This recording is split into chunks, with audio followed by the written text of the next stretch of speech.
right, welcome back, everyone.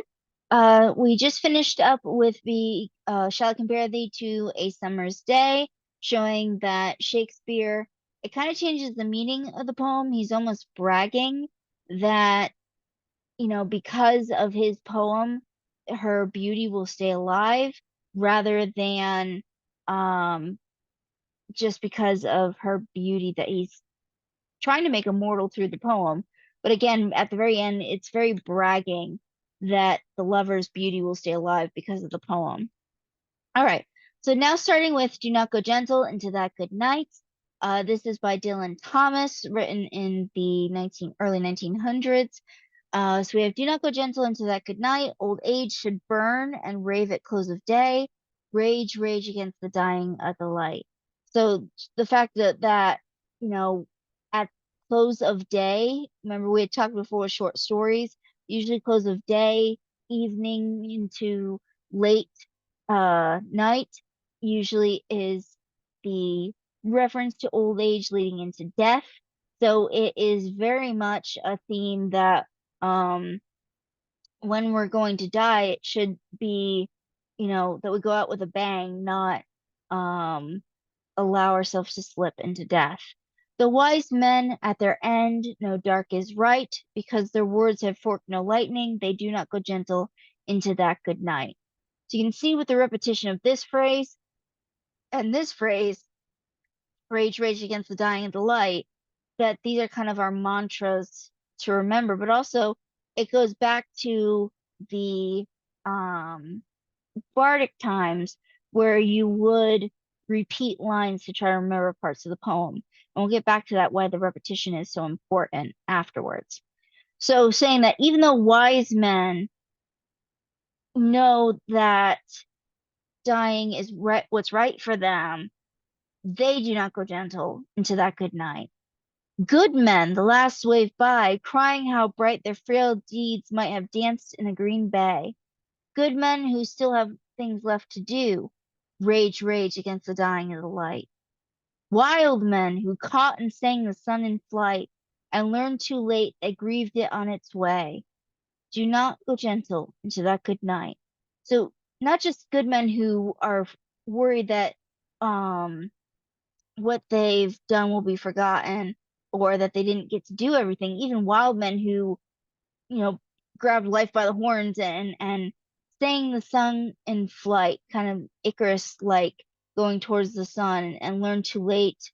They grieved it on its way. Even they fight against going into that good night of death. Grave men near death, who see with blinding sight. Blind eyes could blaze like meteors and be gay, rage, rage against the dying of the light. So you have grave men, wild men, good men, wise men. They know that the darkness that is death and such even they fight against the end of their life. And you, my father, there on the sad height, curse, bless me now with your fierce tears, I pray. So we get here whom the speaker is talking to, the father of the speaker. Again, just because the speaker might be the poet, it's never going to actually be the poet. It is going to be a persona, even if it is something, and we'll talk about that in a minute, that is related to the poet's own life. So the speaker is talking to their father. Curse me, bless me now with your fierce tears, I pray.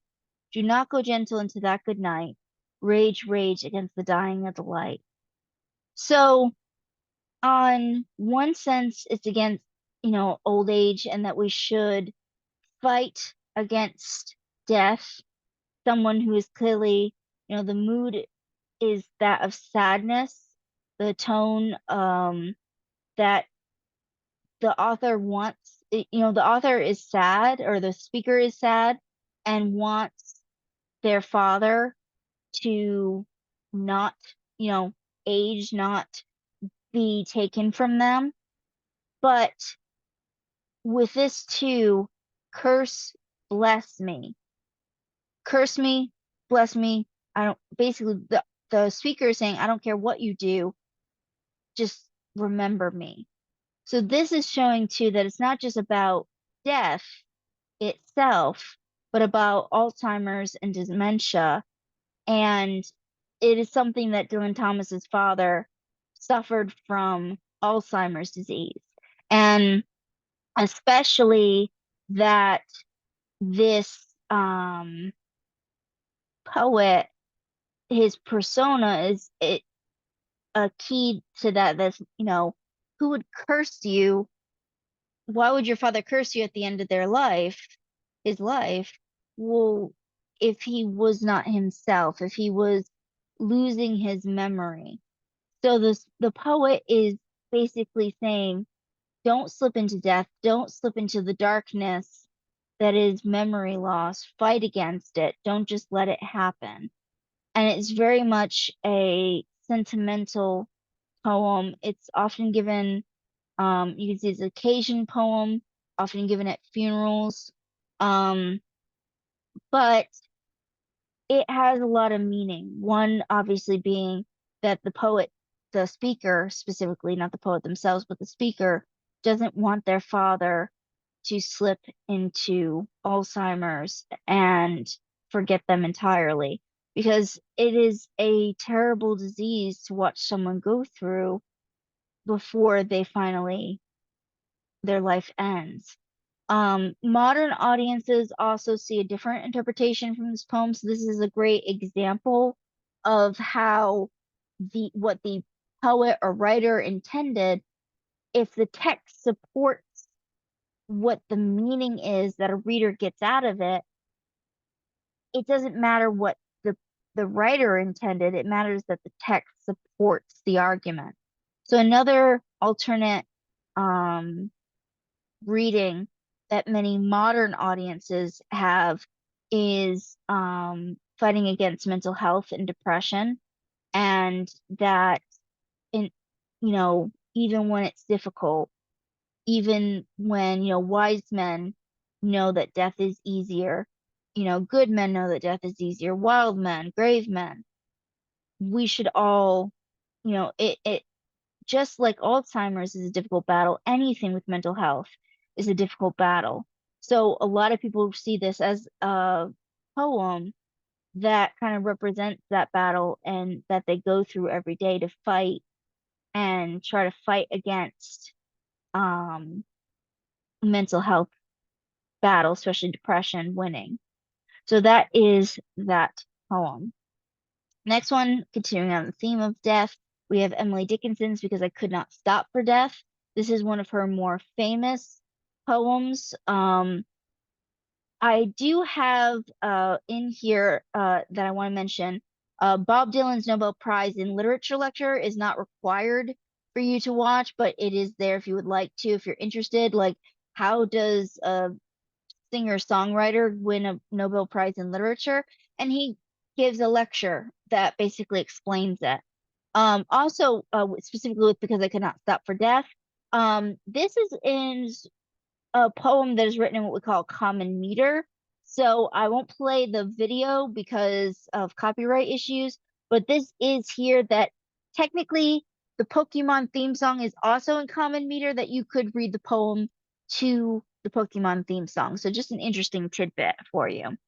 But we have Because I Could Not Stop for Death, He Kindly Stopped for Me, The Carriage Held But Just Ourselves, and Immortality. So we have, the speaker couldn't stop and spare a moment to think about death. They just kept going with their lives, their life. And but death stopped for the speaker, and it pictures death as a carriage driver. The carriage held but just ourselves, and immortality. So showing that the soul is immortal is what the speaker is suggesting, and that basically now that they're dead, they have all of time itself in front of them, and that it's just themselves, the speaker, and death within that carriage. We slowly drove, he knew no haste, and I had put away my labor and my leisure too for his civility. So here the he is still talking about death. that has been going on. Of course, death knows no haste at this point because death had its objective. It collected the soul. Um, but it's an interesting way of looking at death, not just because it's personifying death as an actual human-ish entity, but it shows death as more of a farrier of souls, which goes back a lot more to how in Greek mythology you had Thanatos who would control, um, basically tell the fate, this is how long of a life this mortal will have, and then the fates would deal with the actual dealing of death. And then you had the ferryman Charon, who would bring people across the river Styx. So this is very much that kind of imagery of death as more the farrier from the mortal life to the immortal. So of course, death knows no haste because at this point there's no time. Time moves differently in the afterlife. And I had put away my labor and my leisure too for his civility. So of course, at this point, we have no haste in the afterlife either because our labors, our leisures, anything we've done in life doesn't matter anymore. We've passed on. We're waiting for immortality, for, our immortal life, according to the speaker. We passed the school where children strove at recess in the ring. We passed the fields of gazing grain. We passed the setting sun. So literally what's going on is out the window of the carriage, the speaker sees them passing a school where children are playing at recess in a ring. They pass fields of gazing grain, so probably wheat fields. They pass the setting sun. So all of this is happening. On a more figurative level, it's almost like life flashing before our eyes that we would say now. So children and then fields of gazing grain, at harvest time, usually um, would be considering towards late middle age, and then grain that's almost ready to harvest, and then past the setting sun. We've talked before about how this evening is a representative of elderly, so really passing through someone's life while figuratively watching life go by, or rather he passed us. So in this case, us is referencing death and the speaker. So it leads many to question, who is this he? If he, death, is now part of us, who is this he? This he, a lot of people believe, is time, because time is passing them by as much as they pass by what people do in time. The dews drew quivering and chill, for only gossamer my gown, my tippet or hat, only tulle. So this idea that they're wearing a gossamer and tulle, you know, outfit. It's very fine wear. Gossamer and tulle are very fancy materials, certainly expensive. Emily Dickinson was the 1800s, still expensive at that time period.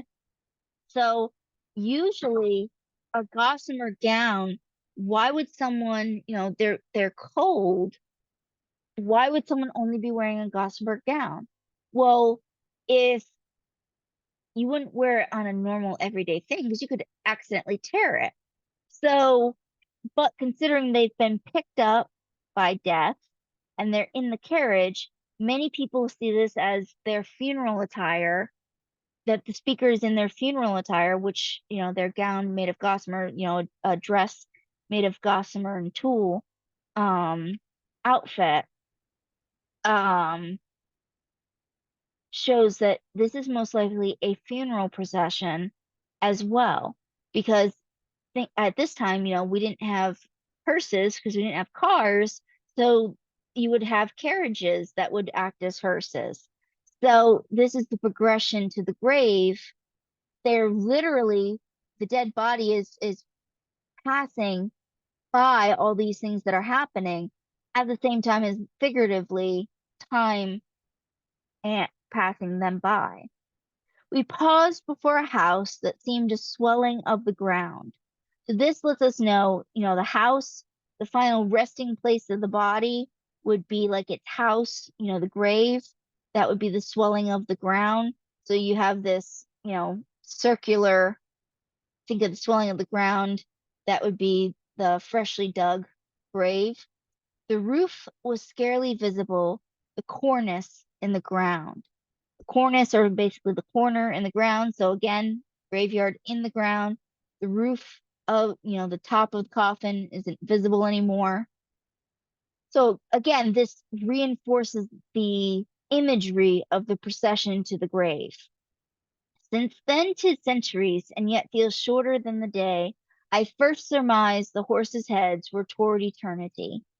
So again, talking about the eternal soul and how it feels shorter than a day. Time moves differently. It's been many centuries since this speaker has experienced their funeral, and yet it feels like no time has passed. And that's because that death is ferrying them to the afterlife, which lasts an eternity.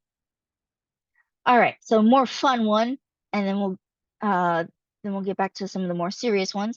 We have the Jabberwocky from Lewis Carroll. This one, it doesn't have a lot of meaning beyond just moving the story along in Alice in Wonderland, and it kind of describes one of the fearsome denizens of Wonderland, the Jabberwocky, and the fighting of the Jabberwocky. If you've seen the Tim Burton version of Alice in Wonderland, the first one, not through the Looking Glass, the second one, the Jabberwocky does feature as a creature that Alice uh, has to fight at the end of the film, and the Mad Hatter actually recites some of the Jabberwocky. So a big thing with this one, it shows, they have made up words, but it's meant to show that despite that, it really shows the meaning of poems, that it's meant to make you picture something. It's not really to have as much of a, that has to have a total meaning as much as it can be something fun and whimsical, but also that, we don't have to know, excuse me, what the words mean. We can still get the emotional feeling off of it. So we get "'Twas brillig and the slithy toves did gyre and gimble in the wave. Oh, mimsy were the boro groves in the mome rath outgrave." So, I kind of, a lot of this, again, we don't know these words again, so it's hard to picture, but "'twas brillig, close to brilliant, so you can kind of do word associations. Lively, I think of something like slithering, so kind of like maybe a forest or something like that, and it's dark, and it, evening time maybe. So then we get this dialogue: "Beware the Jabberwock, my son, the jaws that bite, the claws that catch."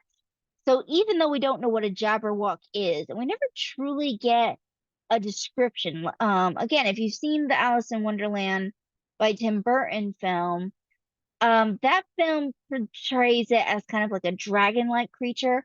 We never really get a good description of what the Jabberwock is.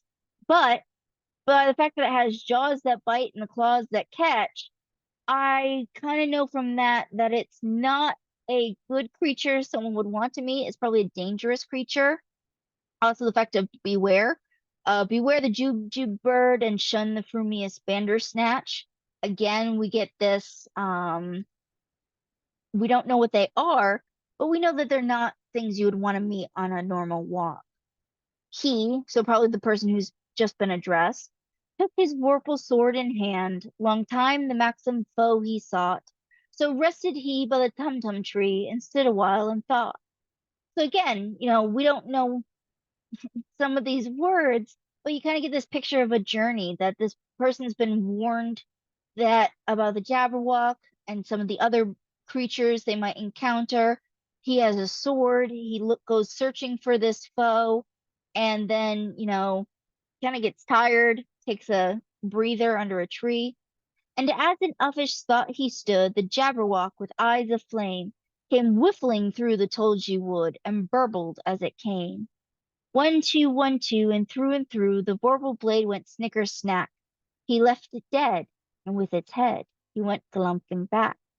So again, it's very short, but we get this imagery in our head of, oh my goodness, this creature suddenly coming through the woods, its eyes flaming and making noise, and then this battle, and it seems like he, who we've been referring to, has won the battle and taken its head and gone back to wherever he came from. And then the original speaker again, and hast thou slain the Jabberwock? Come to my arms, my beamish boy, O frabjous day, Callooh Callay, he chortled in his joy. So obviously, just the fact of this creature that we know is fearsome, it's dead. Everybody can rejoice. It doesn't matter whether we know the words or not. Um, the fact that we get in his joy. This is actually the first use of the word chortled. This is something that Lewis Carroll penned, and now we think of chortling as like a type of laughter because that's what he meant it to mean. 'Twas brillig in the slithy toves, de gyre and gimble in the wave, all mimsy were the borough groves, and the mome raths outgrave. Kind of we get this repetition of the first stanza that everyone's partying, and now we kind of get back to that calmness that we started with. So again, it goes to show that not every poem has to be just a poem. Sometimes they're used for stories, and sometimes they don't have to have meaning per se. But if we wanted to assign this one some kind of meaning, maybe a fight against good versus evil, but that would be a theme of the poem, maybe some symbolism. But again, we don't really need a meaning for this poem. Okay, so The Road Not Taken, I know you guys did this for your discussion by Robert Frost. And I just want to say this one is one of the most misinterpreted poems. And we'll go into that, but it's a wonderful poem. But again, just because it's misinterpreted by what the poet or writer intended doesn't mean that it can't still have something. It just has to have the the piece of literature has to support the interpretation. So many of us focus on two roads diverge in a wood, and I took the one less traveled by, and that has made all the difference.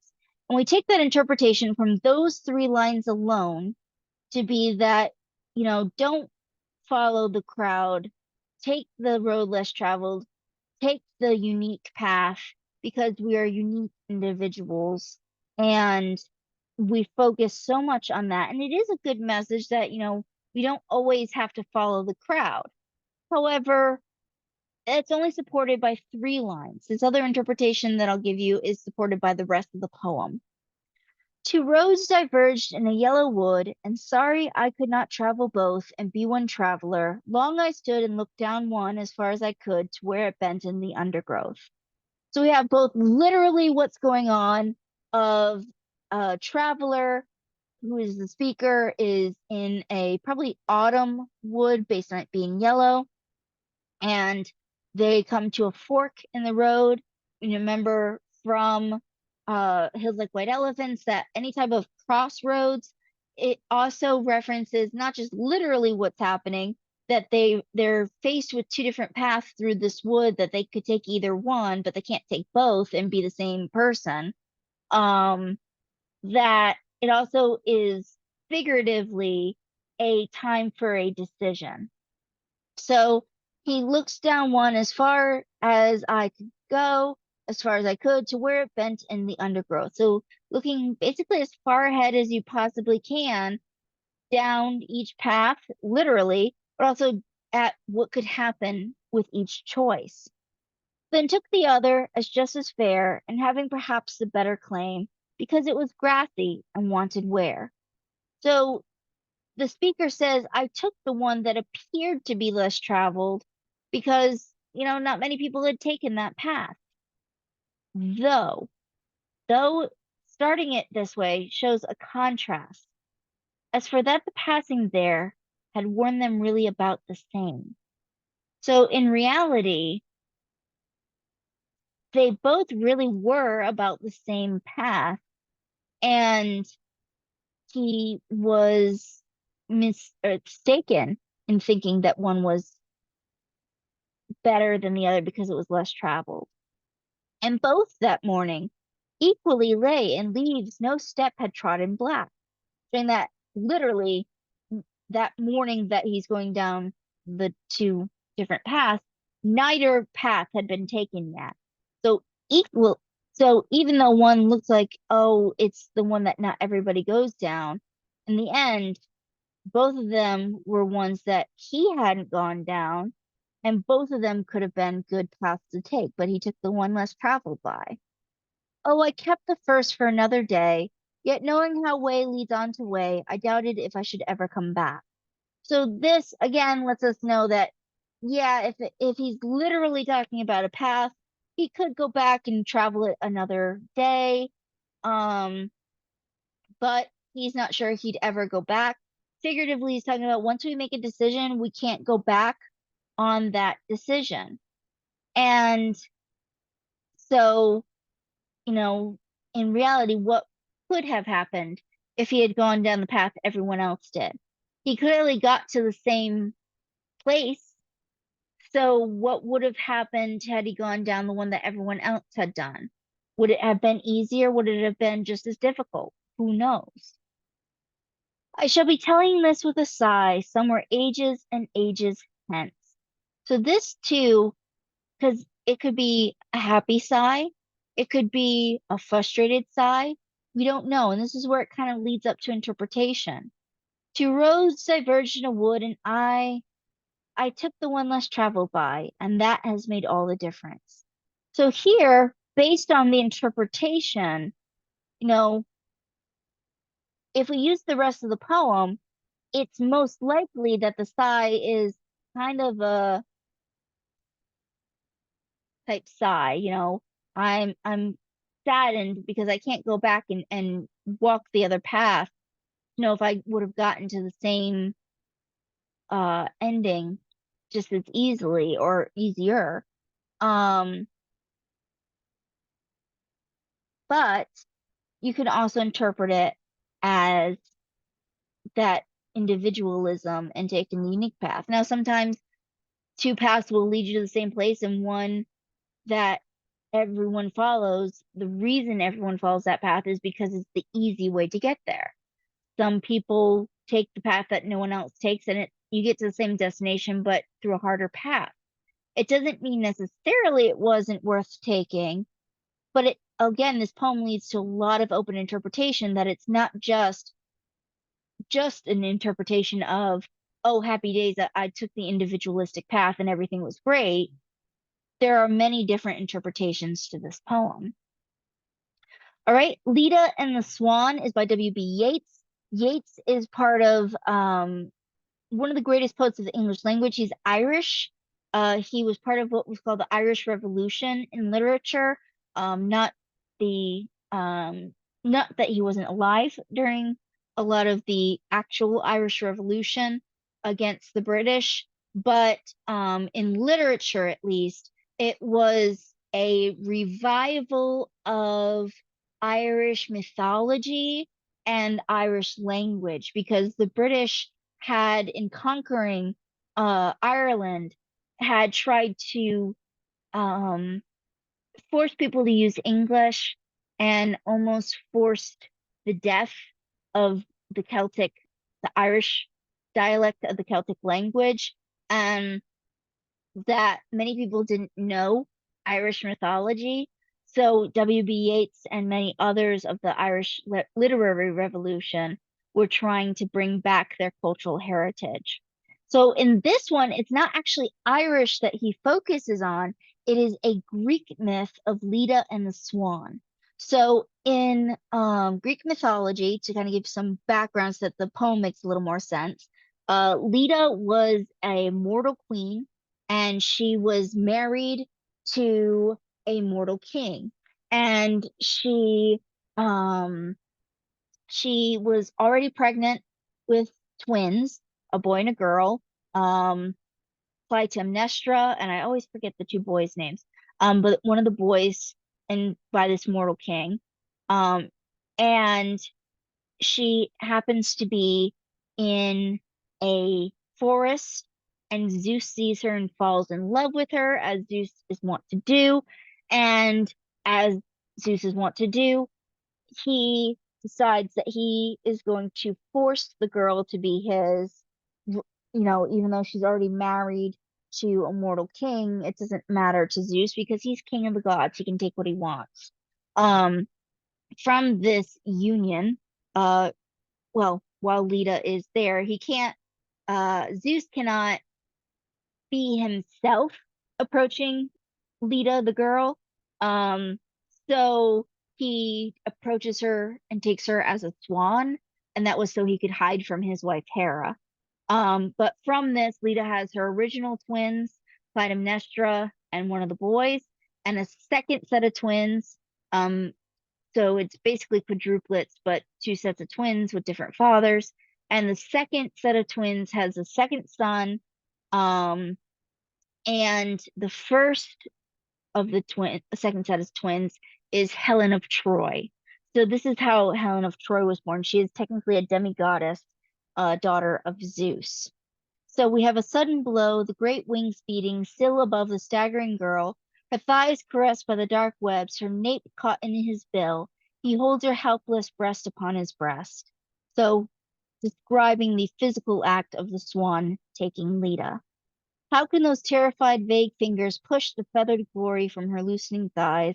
And how can body laid in that white rush but feel the strange heart beating where it lies?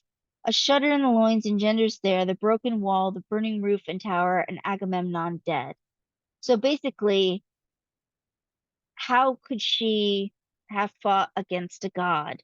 Many people blamed the women as equal participants in Greek mythology in Zeus's affairs against Hera. But how could a mortal fight against a god, even if it was as a swan? And swans are mean. They are not easy to fight against. But certainly not when that swan is also a god.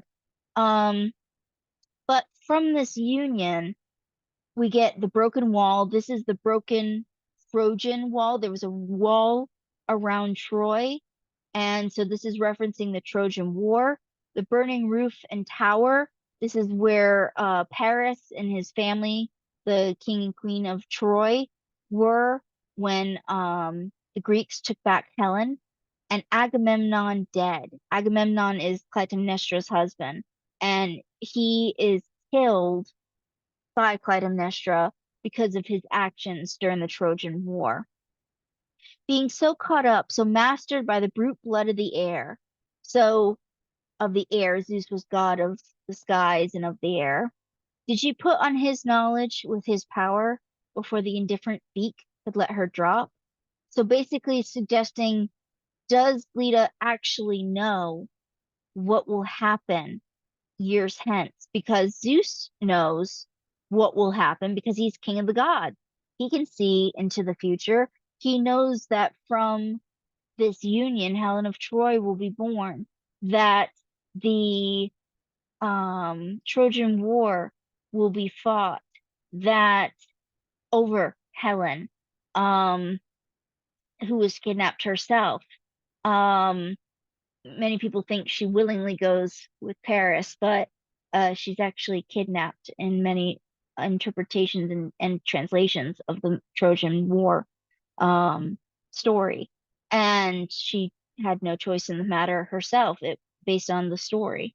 But anyway, that's a separate issue.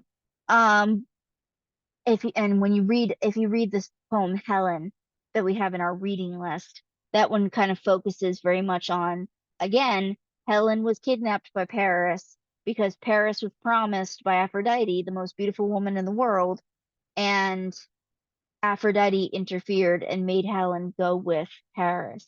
So it's not like Helen had any choice in everything that happened around her.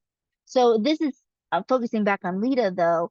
This is focusing on, did Zeus know? And if Zeus knew, was Leda able to see what would happen in that brief amount of time that she was um, caught up with the power of Zeus being around her as he tried to force himself on her? So that one, the big thing you need to know for this one, it is not as much the details of the story that is being told as much as that the swan is Zeus. All right. To His Coy Mistress, we get by Andrew Marvell. We have, had we but whirled enough in time, this coyness lady were no crime. Coyness at that time is a polite way of saying that the lady is playing hard to get. So he's saying, if we had all the time in the world, sure, this would be fine. This wouldn't be such an issue.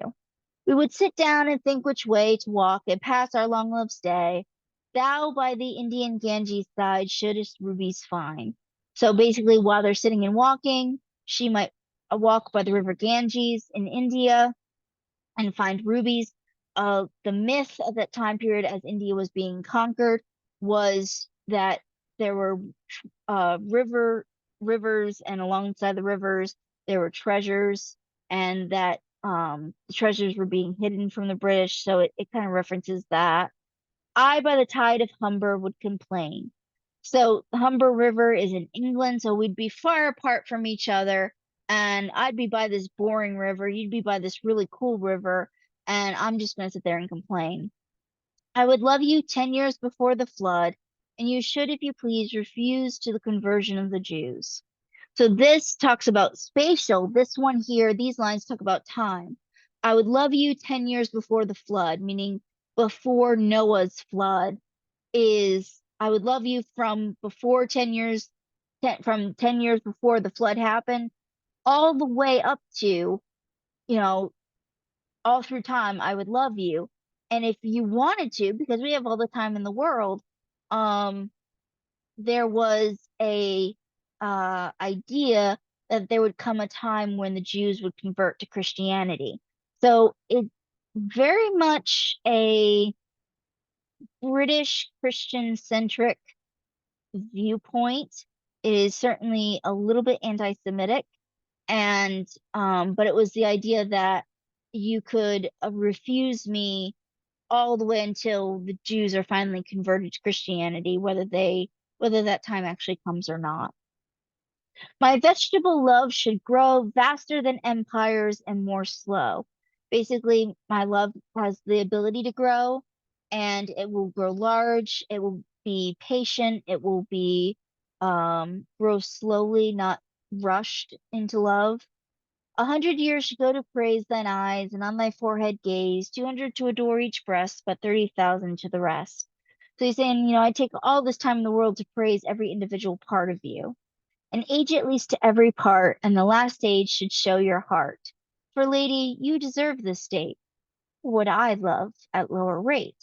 So he's saying this is, the type of love you deserve, and certainly this is the type of love I could give. But at my back I always hear time's winged chariot hurrying near. So he's showing, I would totally take all the time in the world to allow you to play hard to get, and I would, try to praise you and win you over slowly with a love that grows and not rushed. But time is rushing, and time's winged chariot is a reference that the gods Apollo and Athena, not Athena, Apollo and his sister Artemis, my bad. Apollo was the god of the sun, and Artemis that of the moon in Greek mythology. And Apollo would lead his chariot of sun horses that would pull the sun throughout the sky, and then his sister Artemis would follow with the moon. So that's the winged chariot. And yonder all before us lie deserts of vast eternity. Shall no more be found, nor in thy marble vault shall sound my echoing song. So basically saying that, you know, time is coming and there's a vast eternity ahead of us. And, when you're dead, you're not going to be beautiful anymore. In thy marble vault lets us know when you're dead. And my echoing song, this poem, is not going to say how beautiful you were anymore when you're dead. Then worms shall try that long preserved virginity, and your quaint honor turn to dust, and into ashes all my lust. You know, you played coy, you didn't want to be with me. Fine, but I'm not gonna want you anymore when you're dead and the worms have your body. Graves a fine and private place, but none, I think, do there embrace.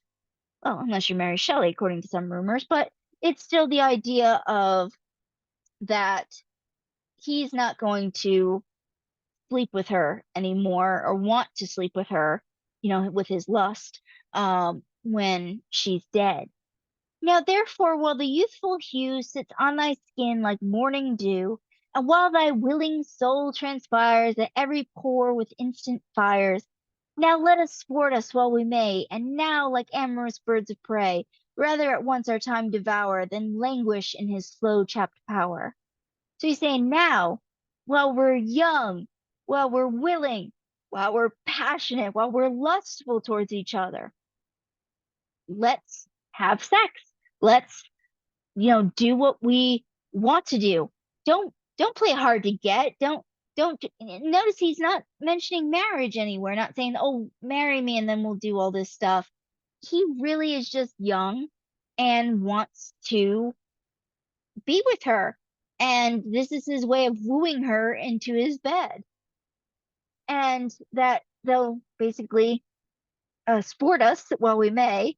Um, and rather than wait for time to take us, we will take time on our own and skip all the steps.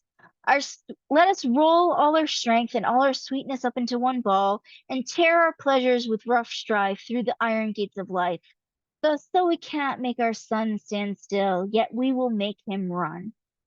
So it's interesting that this was written in the 1600s, but you know, there the, the idea of premarital sex and is something that it's not new.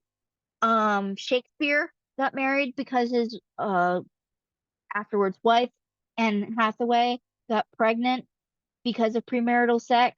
Um, but this idea of, we're young, we're wanting each other, we're lustful, jump in my bed. And he's trying to convince her. And this is his way of trying to convince her that I'm just gonna want you anymore when you're dead. So, or when your beauty's gone. So let's do it now. All right. So next we get Ulysses by Alfred Lord Tennyson. Ulysses is the Roman name of Odysseus, who is one of the heroes of the Trojan War, the one that the Odyssey is written about. So in the Odyssey, Odysseus, the Trojan War is finally over. He and his men are going to go home, but because he's kind of pissed off the gods, they have made sure that he's not going to have an easy way home. So, he meets the Cyclops, meets the Whirlpool, Charybdis, and the sea monster Scylla. He has some of his men are killed by harpies. Some of his men are turned into pigs by the witch Circe. Um, none of his men survive. He's the only one who survives. Eventually, he washes up on Calypso's island, and he doesn't. If you read that story, he actually for about 6 of the 10 years that he's trying to get home, spends his time on Calypso's island, loving her and being with her. She never said he had to. She never helped him because she's a goddess, and she was like, "Oh, cool. Hey, I'm not by myself anymore, and someone here to love me." But it's not like Cersei where she tried to convince him. Even Cersei, he sleeps with her in order to convince her to turn his men back into humans. Um, but it's really his trip. He's describing what he had to go through to get home. And so he'd already been away from home for 10 years at the time of the end of the Trojan War, and he takes another 10 years to get home. So his poor wife Penelope and son Telemachus have been by themselves for 20 years as he goes to war and tries to find his way home from war, as he makes a lot of not very good decisions. Um, Either pissing off gods along the way, like through his uh encounter with the Cyclops when he tells the Cyclops his name. The Cyclops is a child of Poseidon, so he tells him like, "Dad, could you do something about this?" Um, and of course Poseidon takes care of Cyclops and Polyphemus and goes against Odysseus, and who is already not on the gods' short list of people they were happy with. And um, it talks about his adventures getting home, how he when he does get home, he has to fight off all the suitors who are trying to get Penelope to wed them because they all have believed him dead, about how Telemachus has to um reconcile the father, the image of his father that he's been told by his mother of the way his father was like before the war, and this man that shows up after the war. So it's a very interesting story. But anyway, Ulysses is the Roman name of Odysseus. And interestingly, in because um the Aeneid, which is written by the Romans, not the Greeks, is from the point of view of the Trojans, who eventually, the few surviving Trojans, lead to the lineages that found the Roman Empire. They don't have as good a view of Ulysses, whereas Odysseus in Greek is seen as a brilliant mind who gets out of everything. Ulysses, his Roman name, is seen as a trickster and is seen as really not a good person. So this is the fact that Alfred Lord Tennyson chose to use the name the Romans give to Odysseus already lets you know, if you know that history, that it's not going to look at Odysseus fondly. So we get our speaker, who is Ulysses slash Odysseus, who is speaking. It little profits that an idle king by this still hearth among these barren crags, matched with an aged wife, I meet and dole unequal laws unto a savage race that hoard and sleep and feed and know not me. So he starts with, why, it's no benefit to me to be here on Ithaca, living the life of an idle king with a woman, a wife who's also older. I'm doubting. I'm doling out these laws that are unequal to everyone, and they don't even know me because he'd been gone for so long. I cannot rest from travel. I will drink life to the lees. So he's saying, I've spent 20 out of say 35 to 40 of years of my, he was probably about 35, 40 when he returns home after the Trojan War. Um, this takes place several years after that, even. So he's probably late 40s, mid to late 40s at this point. The majority of his life, he's traveled, he's fought in wars, he's learned how to be a soldier, so he can't rest from travel. So this also kind of goes, again, modern interpretations that soldiers really don't know how to transition back to normal civilian life. So um a lot of people can relate to that in modern day as well. I will drink life to the lees being the leeward winds. All times I have enjoyed greatly, have suffered greatly, both with those that loved me and alone, on shore, and when through scudding drifts the rainy Hyades vexed the dim sea, I became a name. So he's saying all the times that he greatly enjoyed or suffered greatly throughout all of this that he's born through, people knew who he was. He was the great Odysseus. Whereas the people on his own island don't know who their king is. For always roaming with a hungry heart, much have I seen and known. Cities of men and manners, climates, councils, governments, myself not least, but honored of them all. So, he's been honored by many different places for who he was, and drunk delight of battle with my peers far on the ringing plains of windy Troy. I am a part of all that I have met. Yet all experience is an arch wherethrough gleams the untraveled world whose margin fades forever and forever when I move. So all of that experience that he has is becoming just memories now. People don't see him that way anymore.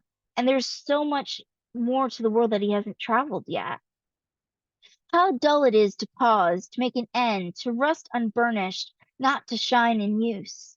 So again, for many of them, in ancient times, it was the idea of if I could die in battle, that's the most honorable.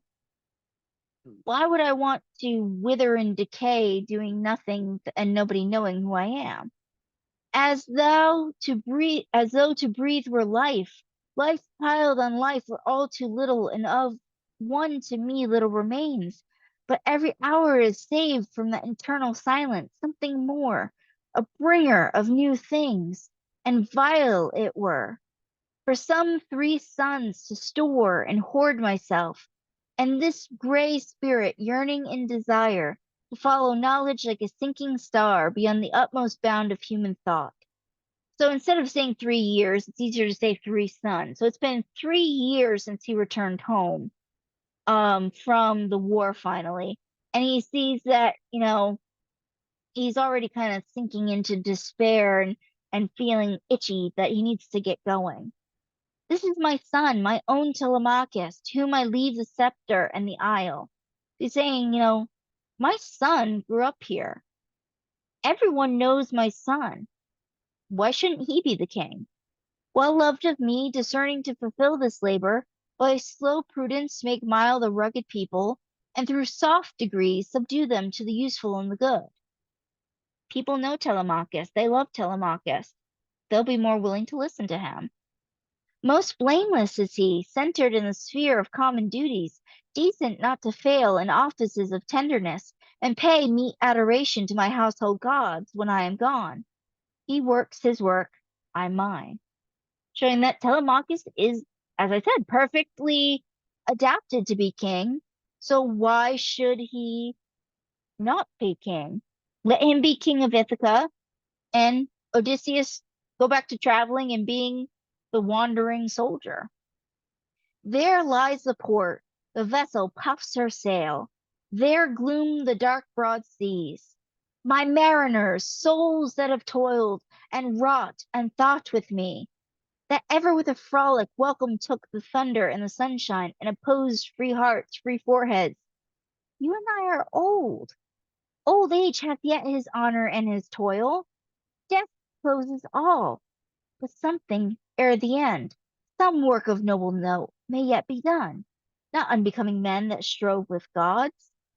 So he's saying, there's the port, there's our ship, there's the broad seas, sailors. Some of you have, you know, have known me before. Some of you have worked with me after I came back. You know, you're sailors. We're the old guard. But just because we're old doesn't mean we need to sit here and be lax. We should go out and have adventure. And that adventure might be something that is still good by the gods. The lights begin to twinkle from the rocks, the long day wanes, the slow moon climbs, the deep moans round with many voices. Come, my friends, it is not too late to seek a newer world. Push off and sitting well in order, smite the surrounding furrows, for my purpose holds to sail beyond the sunset and the backs of all the western stars until I die. It may be that the gulfs will wash us down. It may be we shall touch the happy isles and see the great Achilles whom we knew. Though much is taken, much abides. And though we are not now that strength which in old days moved earth and heaven, that which we are, we are. One equal temper of heroic hearts, made weak by time and fate, but strong in will to strive, to seek, to find, and not to yield. So well, he's basically saying, yes, we may all die, but this is a sacrifice I am willing to make. You know, and it goes to show kind of what his purpose is. He's trying to convince people because he needs people in order to run a ship. But if anybody paid attention to his last adventure, the Odyssey, he was the only survivor. So it really is the, the joke from the Shrek meme of some of you may die, but that is a risk I'm willing to take. You know, this idea of, yeah, I may not die, we may all die, who knows? Or maybe we'll find that place in death where the great Achilles, who has already preceded us in death and is worshipped as a hero, where we too could be worshipped as heroes. So it's really, he has to convince them because it's only been 3 years since he got home. He needs people to do his ship, and everyone died on his um last adventure. So of course he needs to convince them why they should join him. All right. Ode to the West Wind. This one's a little bit longer, so we're just going to focus on the first section because that's where a big part. But remember, an ode is they're giving some kind of praise to the West Wind as well as characteristics of it. So Percy Bysshe Shelley is Mary Shelley's husband. So he is one of the romantic poets, along with Tennyson, along with Lord Byron. Some key things to know about the romantic poets. They love the idea of um, dramatic poems and stories.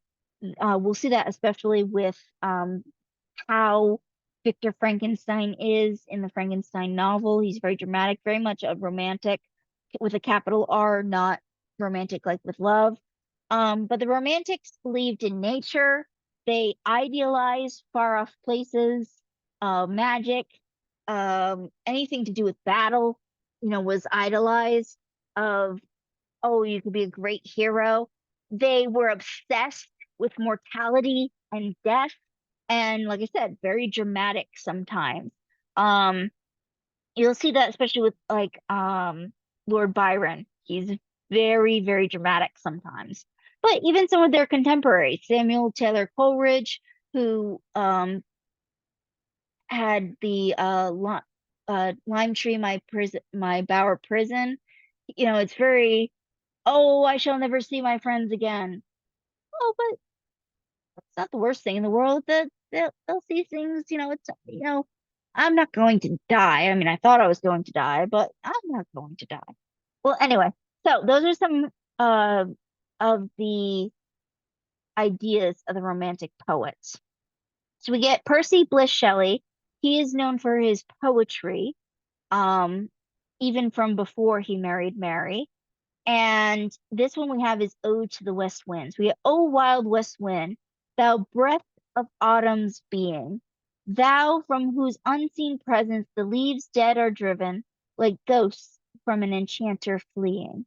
So we think of the west wind coming in autumn, ushering in the latter half of the year, that, the leaves are driven like ghosts from an enchanter fleeing. It gives this really beautiful gothic romantic style imagery of, the leaves are fleeing from the wind. Yellow and black and pale and hectic red, pestilence stricken multitudes, O thou who chariotest to their dark wintry bed the winged seeds, where they lie cold and low, each like a corpse within its grave, until thine azure sister of the spring shall blow her clarion over the dreaming earth, and fill driving sweet buds like flocks to feed in air, with living hues and odors plain and hill. Wild spirit, which art moving everywhere, destroyer and preserver, hear, O hear. So we get a lot here, so let's unpack this. The first thing, yellow, black, pale, and hectic red. This is a reference to the medieval humors.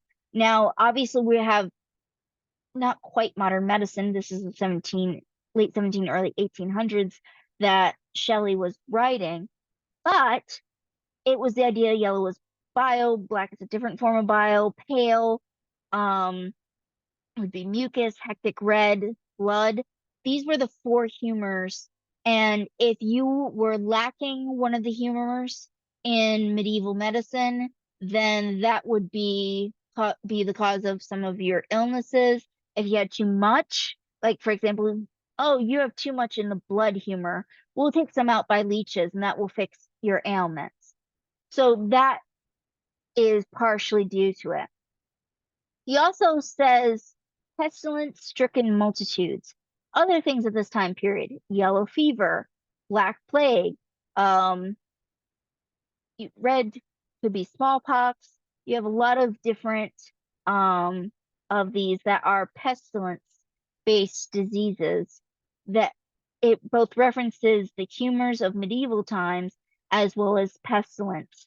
And of course, many people got sick in, even now, cold and flu season. The worst of it is the fall into the winter, and usually with the warmer, fresher air of spring is where that goes away.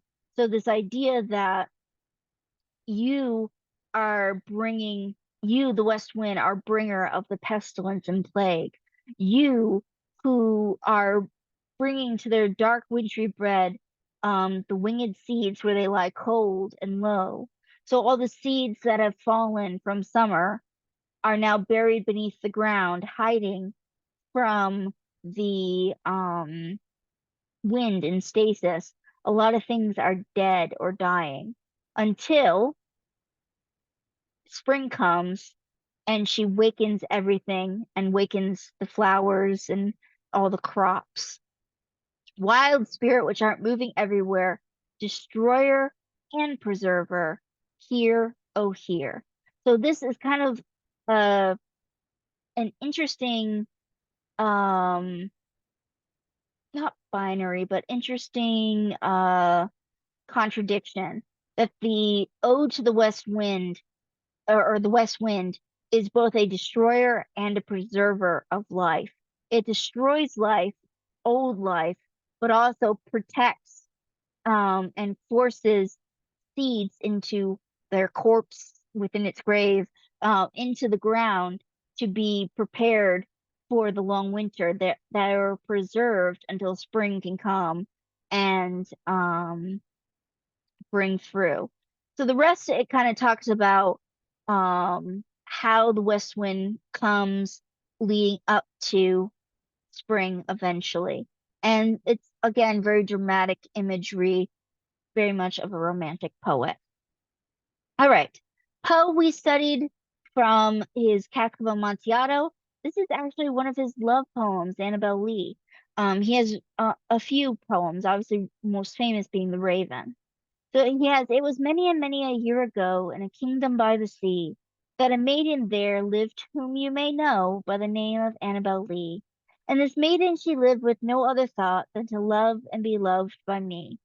So again, it's the speaker, not the poet, but many people feel that this is based on the influence of his wife, Virginia. So, young maiden, she did and nothing else in life except love me.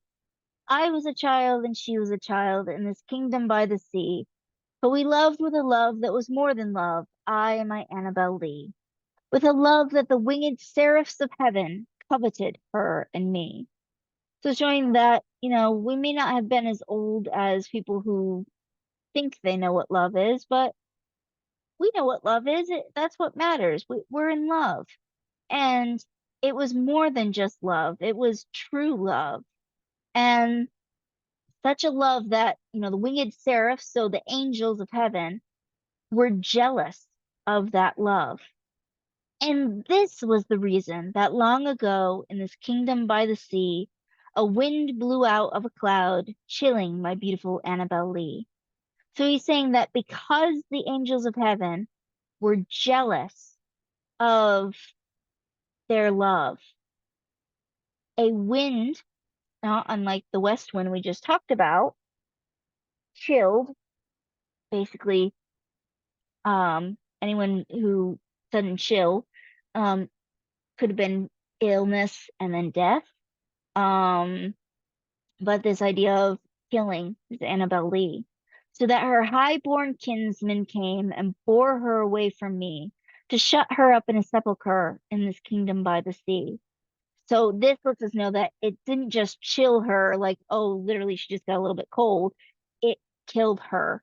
So that her highborn kinsmen, these were her pallbearers, bore her away from me to shut her up in a sepulchre, so a type of mausoleum almost, in this kingdom by the sea. The angels not half so happy in heaven went envying her and me. Yes, that was the reason, as all men know, in this kingdom by the sea, that the wind came out of the cloud by night, chilling and killing my Annabel Lee. So again, he's emphasizing that it's because the angels were not as happy in heaven as the two of them were with each other in love. That is the reason that she was killed. And everybody knows it. But our love, it was stronger by far than the love of those who were older than we, of many far wiser than we. And neither the angels in heaven above nor the demons down under the sea can ever dissever my soul from the soul of the beautiful Annabel Lee.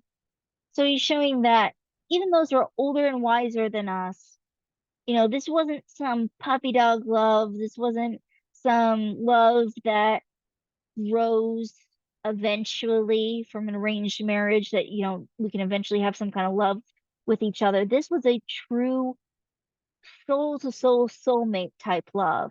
And you can't separate us. Death cannot separate us. The angels and demons, even if I go to hell and she goes to heaven, nothing will dissever us from each other. For the moon never beams without bringing me dreams of the beautiful Annabel Lee, and the stars never rise, but I feel the bright eyes of the beautiful Annabel Lee. So showing that he's constantly still thinking about her, showing that she's always near him. And so all the night tide, I lie down by the side of my darling, my life and my bride, in her sepulchre there by the sea, in her tomb by the sounding sea. So this part could be a WTF moment of he laying, he's saying every night he lays by the side of my darling bride in her tomb. Could be like uh, a rose for Emily, or it could be more of at every night that he feels like she's there with him, or that he's died and they're with her. So there are a couple of different interpretations there. All right, our second to last poem, we have On My First Son by Ben Jonson. Jonson is a contemporary of Shakespeare, but a lot of people focus on Shakespeare, so he's studied, but not as well studied as Shakespeare is. We get farewell, thou child of my right hand and joy. So farewell already lets us know, okay, this is a goodbye, but is this like goodbye or a permanent goodbye?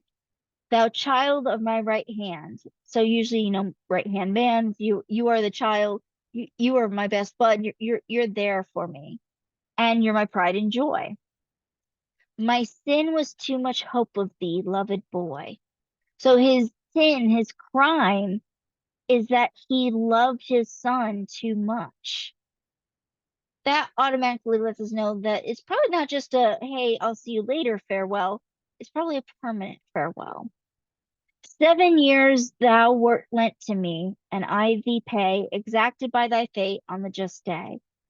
So we know the child was probably about 7 years old 7 years you were lent to me. So that means that he was allowed 7 years to be with this child. And I pay in you basically exacted by thy fate on the just day. Meaning on the same day he was born is the day that he died. So he was exactly 7 years old. Oh, could I lose all father now? For why will man lament the state he should envy? So this idea of why do we get sad about death? He's saying we should envy death because death is peaceful, no hardships. Um, and yet we lament it. And part of that is because it was a child who died. To have so soon scaped worlds and flesh's rage, and if no other misery, yet age. So he's already escaped all the rage of the world. He's never going to age. So, again, why are we not envying this? Well, because he was a child. Rest in soft peace, and asked, say, here doth lie Ben Jonson, his best piece of poetry, for whose sake henceforth all his vows be such as what he loves may never like too much. So he's telling his child to rest in peace, and whenever asked, he will say, here at the child's gravestone, because this poem is written on Jonson's son's gravestone. Here lies Ben Jonson's best piece of poetry. That is nothing he could ever write or create is as wonderful in his mind as the son that he had. For whose sake henceforth all his vows be such as what he loves may never like too much. So again, his sin, his crime was that he hoped too much for a life for this child, that he loved him too much. That's what he believed his sin to be. So anything he loves from now on, he can't like it too much because it hurts too much. So it's a interesting poem.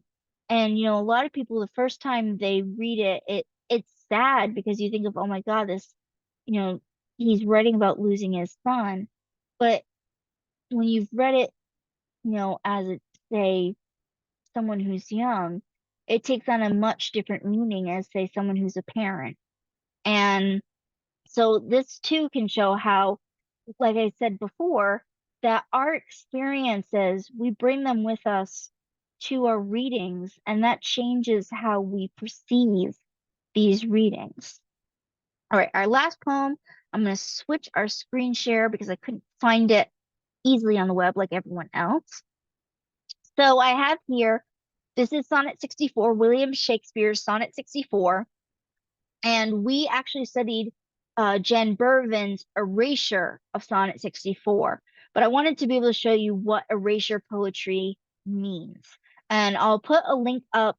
I might already, no, I don't already have it up, but I'll put a link up that you can listen to of a podcast that was done about erasure poetry, specifically Jen Bervin's. And actually, they also, in addition to this poem, they do a lovely bit on her erasure of Sonnet 18, the Shall I Compare Thee to a Summer's Day, which we studied. So you can see how now that we've discussed the meaning of Sonnet 18, what is, the meaning that these podcasters get out of her erasure of Sonnet 18. So the point of erasure poetry is we take a poem as it originally is, its original meaning, everything. We erase parts of it, and whatever's left makes a new poem, and that new poem can have a separate meaning. So we have Shakespeare's Sonnet 64, when I have seen by time's fell hand deface the rich proud cost of outworn buried age, when sometime lofty towers I see down raised, and brass eternal slave to mortal rage, when I have seen the hungry ocean gain advantage on the kingdom of the shore, and the firm soil win of the watery main, increasing store with loss and loss with store. When I have seen such interchange of state, or state itself confounded to decay, ruin hath taught me thus to ruminate, that time will come and take my love away.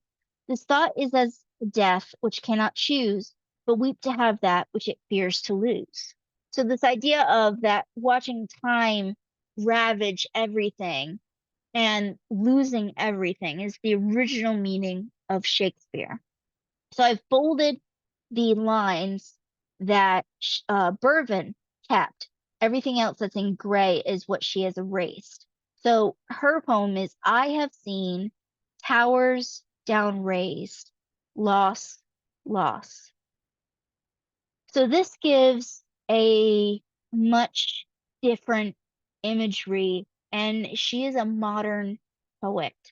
She wrote this after 9/11 and watching the towers fall of 9/11 and the terrible loss of that day.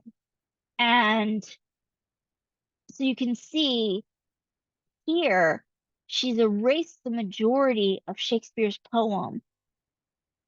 He certainly wouldn't have gotten that meaning. He wouldn't have ever been able, no one would have been able to predict such a day.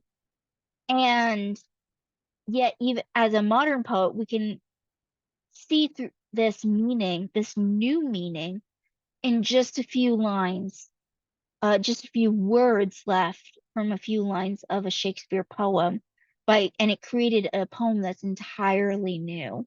So, when you when you've read the erasure poem of Sonnet 64 by Jen Bervin, the event that she is referring to is 9/11. All right, so that is all of the poems that you need to know for the poetry exam, poetry analysis lecture part 1, and this will be part 2. You've also got the study guide for the poetry exam. Let me share the screen so you can see where that is. It will basically be directly beneath the poetry analysis. You see lecture 1, part 1 is here. Part 2 will go beneath that, and then you've got the study guide for the poetry exam. Between this video and your readings of the poems that are listed on the poetry exam study guide, you should do well. And just like with the other exams, I will look it over and double check the grades on everything. So you'll have until Sunday night to take the exam. And then next week, you will have the poetry essay.